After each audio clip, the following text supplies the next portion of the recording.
Nshuti bakunze Banzagerayo TV turabashoje. Ibihe byiza kuri mwese, ibihe by'amahoro n'umugisha, kandi Imana y'amahoro ibarinde kandi ibeze rwose. Rero nk'uko bisanzwe turabashoje. N'uyu munsi turi ku itariki ya 26 n'iz'ukwezi kwa gatanu umwaka wa 2025. Dore ingingo z'ingenzi z'amakuru atari ivumbi tugiye kubagezaho ni Amisha Pro. Niba ari ubwa mbere kwa subscribe kandi usharinge, ukomentinge n'ibindi. Reka dutangire ku ngingo ya mbere. Turavuga ku Burundi.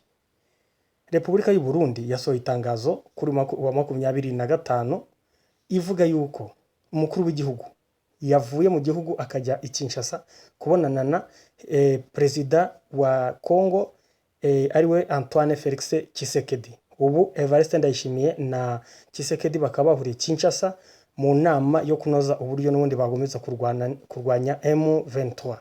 Ingingo ya kabiri, nyuma yuko Trump acyuriye Ramaphosa ubwo yamuhamagaraga muri Amerika amucyurira ku kwirukana abazungu no kubambura ibikingi, hanyuma kandi akavuga yuko yateje jenoside muri Afurika y'Epfo, byaje kugaragara ko ifoto yari arimo amwereka y'abantu bapfuye ariyo muri Congo mu burasirazuba aho bita Kishishe.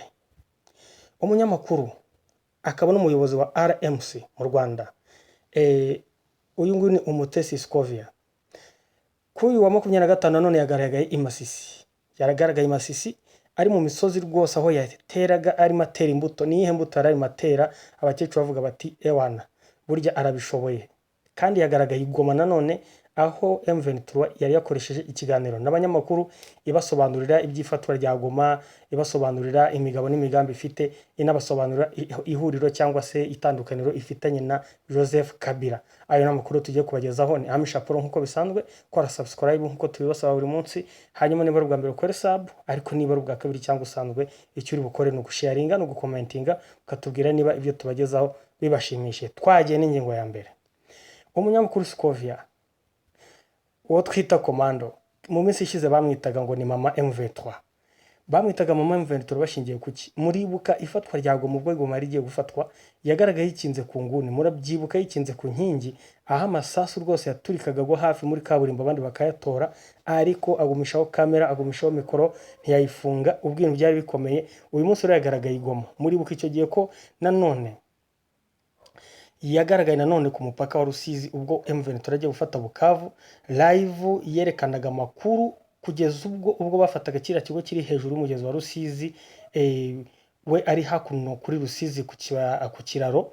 Yerekanye amashusho aho ingabo ya Congo rwose yamanutse yasigaye inyuma, izindi zayisize M23 bayimanukaho bayirasa live kuri kamera abantu bari kureba. Niwe kandi wagiye atwereka uburyo igihugu cy'u Rwanda cyagiye kibasha kuzimya ibisasu ubwo igisirikare cya Congo cyabaga kibiteye bikarenga imipaka. Rero uyu nguyu yagaragaye i Masisi.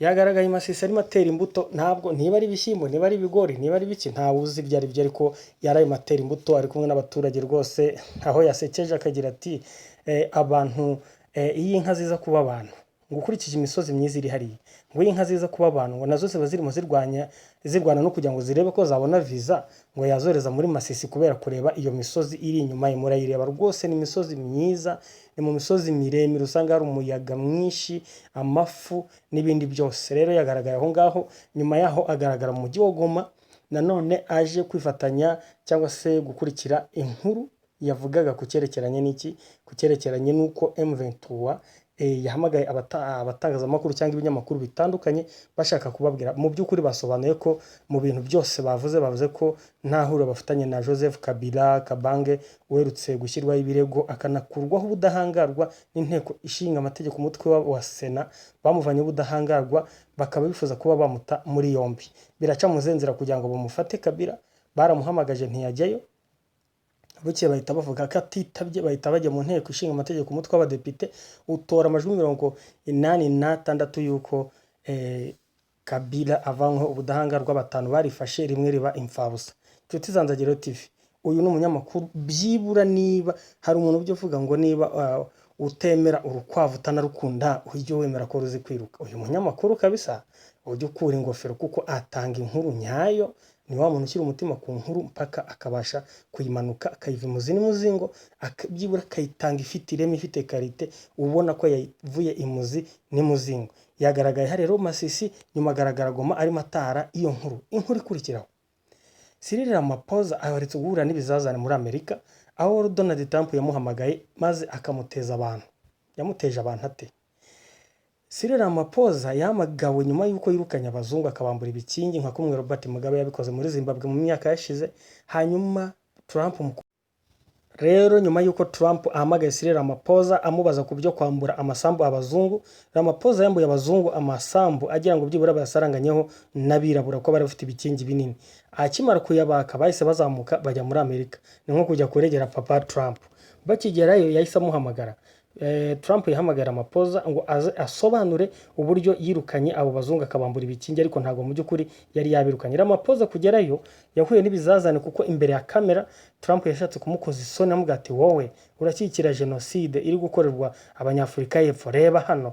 Mu by'ukuri ifoto yamweretse Trump yarahejwe n'abajyanama be.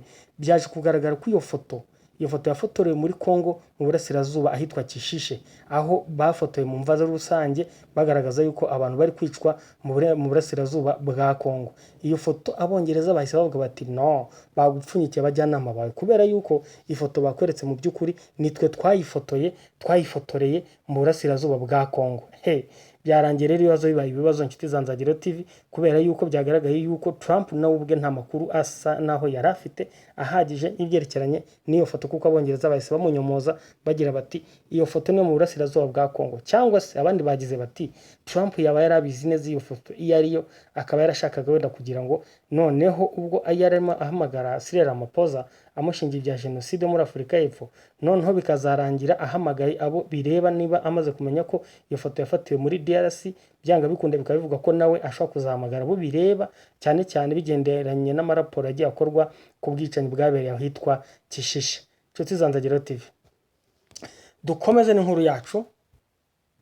Ingingo ikurikiyeho bakunze Nzagiro TV, ahitwa Rushebere uyu munsi hagaragaye umuriro, hagaragaye intambara ikomeye cyane aho Wazalendo yigambye gutwika amamodokari ya M23.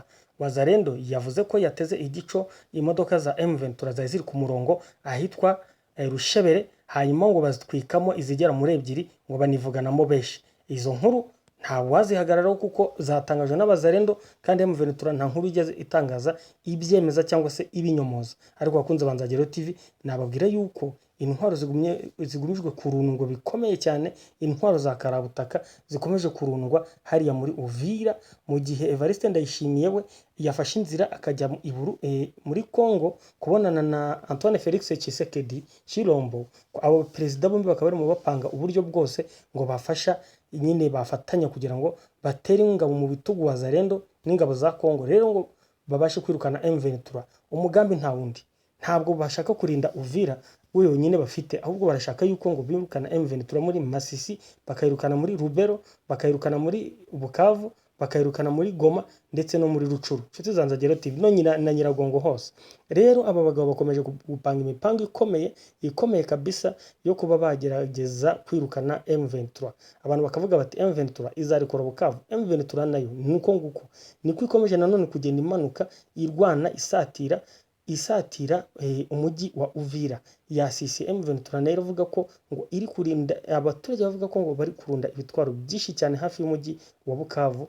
Rero ngo hazacu wambaye, ni mu gihe kandi bivuga yuko ingabo za Afurika y'Epfo zimwe zivuga ko zitarimo zitaha ubwo zirava Bukavu zirava Goma zigaca ku mupaka wa Grande Barriere zigaca Tanzania Chato, zava Chato zikongera zikisubirira mu mujyi wa Bujumbura, aho ziva zongera zigaruka Uvira. Ngo ntago bashizwe, bafite umujinya w'umuranduranduzi ku buryo bwose intambara iri hariya bivuga yuko ikomeye cyane, kuko indege za kajugujugu zirimo zirazana ibisasu bikomeye zibivana hariya mu mujyi wa Bujumbura zibizana Uvira, kandi ibindi bikaza ku makamyo n'ibindi bibunda bikururwa n'amamodokari.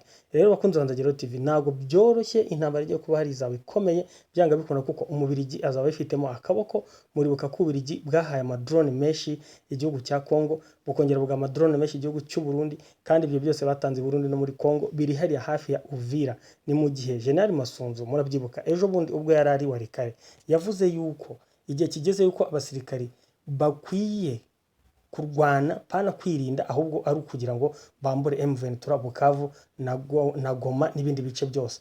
Akaba yaremeye Abazalendo yuko umuntu uzajya agira ubutwari bwo kugarura umujyi mw'abo bakomando ngo afite ibihembo bikomeye cyane yagenewe. Ni mu gihe kandi ingabo z'u Burundi zirimo zitera inkunga ingabo za Kongo nazo ngo zemera amafaranga menshi $1,000 kuri buri musirikare mu gihe Goma na Bukavu byaba bigarutse. Rero ngo bakomeje kurwana inkundura kugira ngo barinde umujyi wa Uvira udafatwa na M23 kuko bivugwa yuko M23 iramutse ifashe Uvira, kuva Uvira winjira i Bujumbura ni ibirometero bike cyane, ndetse kuva muri Uvira bashobora no kujya barasa bakisha hejuru y'ikiyaga cya Tanganyika bakabasha kurasa. Murabizi yuko M23 iyo imenye aho menace iri kuva niho barasa. Rero bivugwa yuko baramutse bafashe Uvira bakamenya ko kandi ubufasha bwa gisirikare cya Kongo bwavaga hariya muri Bujumbura, ngo abarundi bakafite ubwoba yuko bishobora kurangira barashe bakarasa hariya i Bujumbura nayo bakaba banagira gute banayifata. Izo mpamvu zose rero zituma Felix Antoine Tshisekedi hamwe na Evariste Ndayishimiye abaperezida bombi ntibatuje, barimo barakora ibishoboka byose kugira ngo icyambere barinde Uvira itaba yafatwa, ariko noneho bigaruye Minembwe aho intambara nazo zakamejeje, bakomeje kurwana inkundura twirwaneho ifatanyije na M23 bakarwanya ingabo za Kongo na Wazalendo nabo bafatanyije bose kugira ngo badafata kiriya gice cya Minembwe, kuko ufite Minembwe nanone yabyatuma abasha kuba yagira abasha kuba yakora menace ku mujyi wa Bujumbura. Aba perezida rero bahuye kandi inama nta yindi bari kunoza uburyo bwose bagiye kongera imbaraga. Ni mu gihe guverineri w'intara y'Amajyepfo ejo yakoresheje inama ya Kivu y'Amajyepfo, yakoresheje inama abasirikare bakomeye, kandi mwibuka yuko nanone na General Masunzu nawe yaraherutse gukoresha inama abasirikare. Bivugwa yuko rero inkuru ziravuga yuko mbere yuko uyu perezida wa Burundi Neva mbere yuko ajya i Kinshasa bivuga ko ngo yabanje guca muri Uvira, ngo yageze muri Uvira umutekano wari ukomeye cyane wakajijwe, ngo yinjiye muri Uvira mu buryo butunguranye, ariko ngo yarafite ama-escort akomeye cyane, ngo yaragiye kureba ingabo ziri ku mirongo y'urugamba kugira ngo azitere akanyabugabo. Cyo Zanzagiro TV tugiye gukomeza dukurikirana amakuru turayabaha yose n'ayandi atariho ivumbi. Ciao ciao, turabakunda.